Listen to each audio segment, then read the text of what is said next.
O'zbekiston fuqarolariga shoshilinch tezkor xabar. Prezident yangi farmonni imzoladi. Assalomu alaykum hurmatli tomoshabinlar. Tezkor yangiliklardan birinchilardan xabardor bo'lishni istasangiz, video rolik ostiga like tugmachasini bosib qo'yishni unutmang. Prezident ekologik vaziyatni yaxshilash bo'yicha muhim topshiriqlar berdi. Kecha 1-dekabr kuni Prezident Shavkat Mirziyoyev ekologik barqarorlikni, qish mavsumiga tayyorgarlik va yong'in xavfsizligiga masalalari bo'yicha yig'ilish o'tkazdi va unda havo sifatini yaxshilash masalasi ham ko'tarildi. Yig'ilishda ekologik barqarorlik, shu jumladan chiqindilarni qayta ishlash masalalari atroflicha ko'rib chiqilgan. Shuningdek, mutasaddilarning qishga tayyorgarlik yuzasidan hisobotlari tinglangan.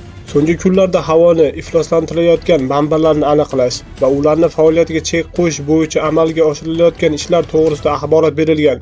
Issiqxonalar, qurilish maydonlari, avtotransport vositalari va noqonuniy faoliyat yurituvchi obyektlar yuzasidan o'tkazilgan tekshiruvlar, shahar bo'ylab ko'chalarni namlash, ariqlarni tozalash, favvoralarni ishga tushirish kabi barqarorlashtirish tadbirlarini shular jumlasidan. Prezident mazkur choralarni nafaqat poytaxtda, balki hududlarda ham tizimli davom ettirish, aniqlangan qonunbuzarliklarni tezkor bartaraf etish, havoga ta'sir ko'rsatuvchi barcha omillarni qat'iy nazorat ostiga olishni topshirgan. 2030-yilgacha maishiy chiqindi poligonlarini 50% ga qisqartirish belgilangan. So'nggi yillarda 47 ta poligon faoliyatini tugatilib, natijada 243 gektar yer tabiatga qaytarilgan, lekin hozirda ishlayotgan 132 ta poligonning aksariyati haligacha himoya devorlari, yashil belbog', suv ta'minoti va ekologik xavfsizlik inshootlari tashkil etilmaganini ko'rsatib o'tilgan.